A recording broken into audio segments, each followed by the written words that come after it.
And joining me now is Femi Oluwole, activist and co-founder of the pro-European Union advocacy group, Our Future, Our Choice. Sorry, good to see you, Femi. See you too. Thank you very much for coming in. So tell us a little bit about this report commissioned by Sadiq Khan and what it tells us about post-Brexit Britain. So it was commissioned by Sadiq Khan, but it was run by a Cambridge economic think tank that actually has, it actually works occasionally for the Department of Trade and also for, I think, several other government departments.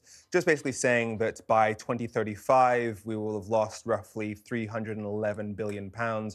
As of now, it's roughly 140 billion. And they've done that by basically calculating a comparison between where we would have been and where the Office of Budget Responsibility, which is the economic body that basically your government uses to make their economic decisions, where we are now compared to where we would have been. And as for what the significance of that is for us right now, not much. We already know that Brexit is making us poorer. We've already seen every industry in the UK economy say that it's making us poorer. If you look at Small Business Federation, the Food and Drink Federation, the National Federation of Fishermen's Associations, every sector of the UK economy saying it's making life harder for people during one of the worst times of our lives. And so the question is really, are we going to make it better? Are we going to change things? Well, OK, before we move on, let's talk a little. I think this research is really interesting. I'm really pleased that Sadiq Khan's having it done. I'm not quite sure why he's had it done. You would have thought he would be concentrating on the 1,000 crimes that are 1,000 people have been killed in London since he became mayor, the disastrous rollout of his ULEZ scheme, hugely unpopular, leading the Blade Runners to actually destroy the cameras. But apparently the most important thing he can focus on is Brexit. I guess it is quite important to the City of London. So this report says that in 2023, to focus where we are now, that the UK economy would have grown by 6% more than it would have done this year. That's about 1%. We had some new figures. So do you think it's likely that the UK economy would have grown by 7% this year, given that no other economy in Europe is actually grown by anywhere near that if we hadn't have left the European Union? Do you think this report says Britain would have grown by 7%? Almost there would have been a European force field drawn around the British economy, sheltering it from all of the global headwinds, and we would have grown by 7%. I'm not sure I believe that, do you? This is the problem with the Brexit debate that we have. Somebody will say Brexit has done X amount of damage, and then somebody on your side will say, no, it's done less damage than that. Nobody... No, sorry, Femi. These are the figures in this report. It says 6% growth in the UK in 2023 is 6% lower than it wouldn't have been if we hadn't left the European Union. That would mean, using the figures we know, 1% growth in the economy, there or thereabouts, that would mean growth in the UK this year would have been 7% if we hadn't left Europe. Jake, two things. One, you and I both studied law. These are economists. So as far as who's better to judge this... They're their figures, not mine. Yeah, exactly. And so in terms of whether or not you want to question those, I would ask an economist to question those rather than one of us to. And the question is, we already know it's making things worse. Is it making it 6% worse? We don't know that. That's my point. We don't know that. So this report says Britain would have grown by 7%. Are you saying we don't know that Brexit is making life harder in the UK? Well, this report says we would have grown by 7%. Are you saying we don't know that? Sorry. You just said we don't know. I don't accept. The reason I ask you is I don't accept Britain would have grown by 7%. You are a member of the leading party of this party of government. Your economic experts, the Office of Budget Responsibility, is saying that Brexit is costing our economy roughly 4% by 2025. Yeah, but is it 4%? Is it 6%? I mean, the first thing first. It's still making it worse. Don't gang up on me at once. Let me speak. You've asked me a question. Let me answer. You've told me several points. Okay. Here's the key point. In 2016, nobody voted Brexit on the basis of, oh, I only want to make my life this much worse. Yeah. No, everybody in 2016 voted to make their lives better, not worse. The argument of, oh, but you said it'd be this much worse is irrelevant. Right now, people are struggling to feed their kids. People are skipping meals to keep their children fed.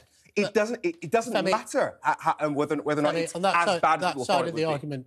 We have this thing called democracy. It's not a great system. But you want to go there? It's better than every other system in the world. You want to go in there? that side of the argument, let me finish, because you did ask me a few questions. Let me answer them. It's not the way it usually works, but let me have a go.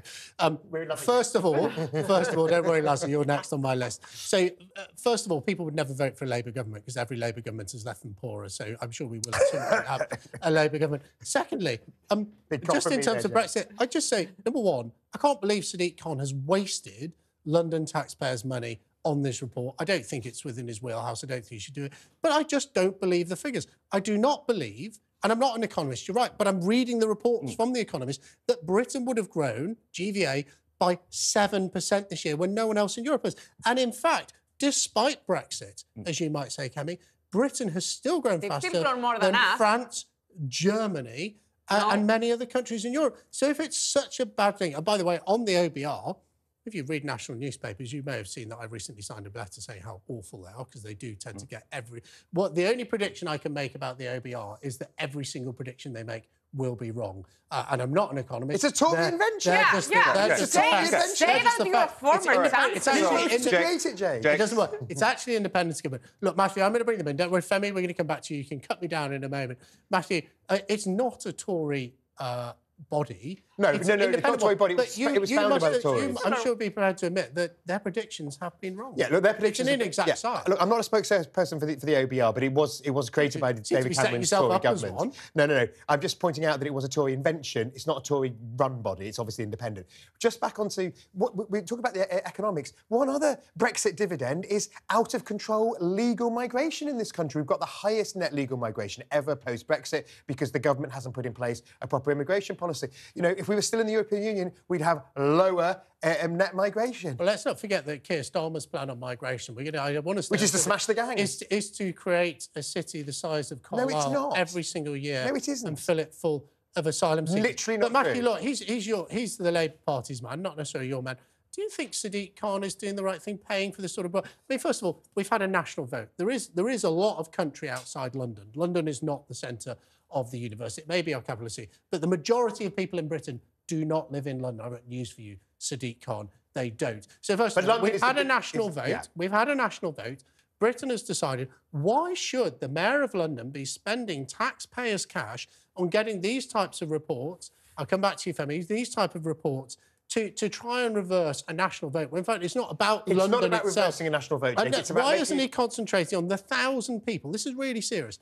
The 1,000 people who've been killed, many of them victims of knife crime, since he became mayor. Why isn't he trying to find a way to unravel the mess that is the ultra-low emission zone in London? Why doesn't he stick with his knitting and try and improve London rather than try and reverse a national vote that was the biggest democratic event we've had in this country ever? So there's a big difference between what Sadiq's doing and what, for example, Hamza Yousaf does by virtue signalling on foreign affairs. This isn't about... This is virtue because what he's saying is about economics and it's about the economic future of London, which is one of his key responsibilities. So he's making clear that for the London economy to thrive, it needs a better trading relationship with Europe. For London to thrive, we need to rejoin the European Union, Femi, is that correct? So the issue here is, as for the London democracy argument, you said that this is about democracy. You yourself, you campaigned for Remain in 2016 because you knew that it would damage the country, and you've been proven correct. As for the issue, but I'm a Democrat. As for the issue of democracy, the whole point was in 2019 you knew that the version of Brexit you were going to force through would not be in the will of 52% who voted for Brexit. It would not please all Brexit voters. That's why you actually called the general election, because the DUP... But the election we won with a majority of 80. Listen. The election we won, the British people want this. You may not want it, but the British people... Jake, the DUP, a significant Brexit voting population, they voted against your deal, which is why you had to call the general election in order to get your deal through. And in that election, you only got 44% of the vote. The majority of votes went to parties that were in favour of a second referendum. As for... so you don't accept the results of the referendum, you don't accept the British voting system. Did you get more... Why didn't we just... We got a general election this year. We can just hold it again. Did you get more than the majority of the vote? Did you get more than... We can hold it again. That's not how our election system works. Did you get more than the majority? We have first past the post. Did you get more than the majority? We have a general election. Did you get more than the majority, yes or no? Fight it again and again and again. Jake, till we have a Conservative Party victory. Look, what we have learned is you don't believe in the referendum. If you want to keep talking over me, then why are you inviting me here? Jake. So my question here is has Brexit damaged us?